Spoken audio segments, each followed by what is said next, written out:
Hey dumplings, it's Dave Desai. Welcome back to my channel. Today I have a few things that I want to get into and clarify. I saw a lot of conversation around BTS this morning and Jason Derulo. What happened and what makes people think Taeyang got involved? And of course, this is about what seems like an ongoing drama with Savage Love remix. I also want to get into Jin's military. There seems to be some confusion and I wanted to clarify a little bit about it. So grab your dumplings, tea spilling mug merch, and let's get into the tea. If you are new here and you're interested in this type of stuff, please make sure you hit the subscribe button and that notification bell to be notified anytime a new video drops. And if you're a hater, lying to me first, leave your hate comment, please make sure you hit the subscribe button and that notification bell also so you can be first to do so. Now let's jump into it. The first thing I want to get into is apparently what happened, I think, yesterday night or afternoon. So if you aren't aware, us armies can be a little cray-cray sometimes. And I mean really. So BTS doesn't follow too many people. And I think even at one point they were following like no one or like one or two people. Now they're following a lot more people. And recently they unfollowed Jason Derulo. I also want you to keep in mind, I don't think BTS cares about a lot of the petty drama that happens online and what people think about them. They're busy doing their own thing. And they work in this industry where I think they're aware that some things are just a business transaction. Not every person that they work with, they have to be best friends with, right? That's just how the industry works. I'm not still friends with everyone who I've made a video with. No shade and nothing of that sort. People fall out, interests change, and my content has changed over the years too. Same thing happens with singers. And I want to clarify that as not everything is drama. Because I know a lot of armies don't like Jason Derulo. Reason being is they think Jason used BTS for clout. This is back when Savage Love was released. This is the original with just Jason and Josh who made the song. I don't think the song topped #1. I think they got on the Billboard. I'm not sure, but it wasn't #1. Then BTS decided to get on that track, remix and all that. Keep in mind when you do that, there's a lot of paperwork behind the scenes. BTS obviously wants to make money on the remix, so they have to work out the deal and everything. BTS wasn't doing it because they wanted to solely be friends with Jason. It wasn't like a cute thing. They were like, hey, I love you. And then Jason was like, no, I only want clout. Like, I hope that makes sense. BTS is doing their job by remixing a track that they like and thought could be much bigger. Then Jason put out a TikTok video where he was showing the celebration, where the remix ended up on the Billboard #1. Jason obviously had a party and it was with his TikTok friends and forgot to credit BTS in the video or whatever. Obviously armies got mad because it was BTS's remix that was actually #1. Therefore BTS should be credited. This part I understand the anger a little bit, but Jason did correct himself and added the credit, which is the important thing now. But of course armies kept this animosity for a while, and armies literally keep a list of everyone BTS is following, and when they see that number drop, they look for exactly who BTS unfollowed. They noticed quite a few people that were unfollowed. Jason was one of them, but I don't think they unfollowed Jason due to any hate. I think they simply unfollowed because there was no reason for them to be following each other anymore. The work is done. Some people were going as far as to say it was Taeyang who unfollowed after the drama because Taeyang is the one that is on social media all the time. I don't think this is true. One person wrote on the Tweetster, I have a feeling that Taeyang was the one who did the unfollow spree and LMAO Jason Derulo was unfollowed by BTS. Obviously there is no proof of this. I do think my conspiracy, my theory, BTS's Twitter is managed by someone, and that person just wanted to clear the following to avoid any scandals or further drama. So there was this list that was circulating of exactly who BTS unfollowed, and it was people like Lindsay Lohan, which she has never mentioned BTS, I don't think. BTS may have been watching her old shows because BTS wants to indulge in American film, and they may have unfollowed her because there was no reason to be following her. She also has her reality TV show that promotes like sex and drinking and stuff. That's not the point of the show, but it obviously has those elements in there. So maybe BTS didn't want to associate themselves with those themes. I honestly don't know. I honestly don't know a lot of the other people on the list, but there's no drama between them. I do believe, again, conspiracy, that BTS members individually probably go on Twitter and follow people, and then the team goes in and unfollows a bunch of people. I think their following list is a revolving door, and no drama from unfollowing someone. A lot of other people think that as a result of unfollowing Jason Derulo, BTS's credit got removed from the remix. Some screenshots people brought up, you can see that Jason and Josh's credit are there, but BTS isn't. Although it's on BTS's YouTube channel. So there's no credit to be given to BTS because BTS wouldn't upload something that wasn't theirs. I don't know. But if you go on Spotify, apparently the credit is still there. Now, I don't think Jason removed the credit. If you use the Wayback Machine, apparently the credit was never given on YouTube, or at least as far back as October after it was released. I don't know why this was the case, but it definitely was not Jason's doing. But the unfollow does kind of end the drama here, I think. I hope nothing else comes up, and I of course don't don't want any more drama between artists. ARMYs may not like it when BTS collabs with American artists because of drama like this, but BTS wants to collab with American artists. And if they see things like this, they just might be a lot more scared to work with BTS. ARMYs have been making a lot of noise online about the possibility of Jin enlisting in the military. Jin going to the military has been a big topic of conversation probably for the last few years. When I started doing BTS reaction videos, Jin going to the military was a hot topic, even then. But I've seen some things online and I am either confusion and an idiot, which is not rare. So definitely a possibility here. Or there's some weird information floating around. So I'm here to try to clarify. Now, the normal age for enlisting in the military is from 18 to 28. And every able-bodied man in Korea must enlist. They have to within that time period. Unless they're athletes or something, in which case I believe they've already served the country. Like playing the sport represents the country already. But unfortunately being a pop star does not, which kind of sucks. Because when you think of South Korea, you think of K-pop and amazing food. But Jin is actually 28 now. And usually at 28, you enlist. But a week before Jin's birthday last year, December 4th,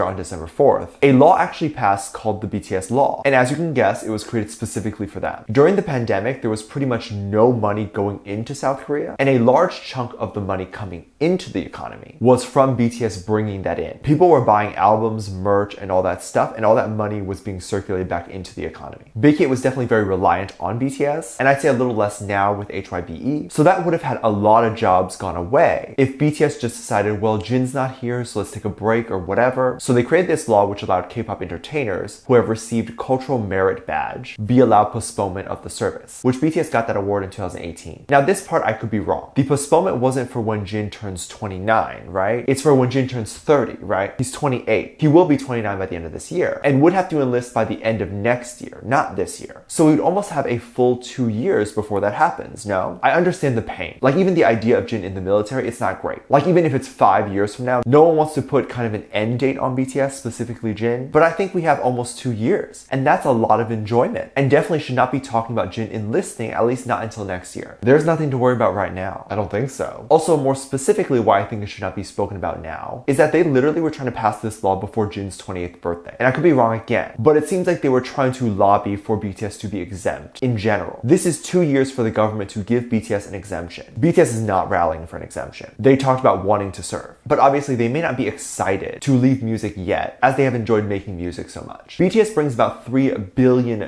and probably even more in the pandemic. And maybe even more now. So if Korea doesn't want to lose that right now, they definitely want to make sure that they try to get BTS exempt. However, I'm torn by this. BTS not only wants to do it, but they should do it. It's seen as a big honor in Korea to do it, and it's not supposed to be a sad thing. I think BTS would be sad if we were sad about it. I think this is a conversation they have a lot with themselves in private and what their plans are. Whatever it is, I support them. And if they go, I'll be here when they come back. And if not, I definitely will still be here. Let me know what you think. Leave it down in the comment section down below. Give this video a thumbs up, subscribe if you haven't already, and I'm featuring it in this comment right here. Thank you so much for leaving a comment.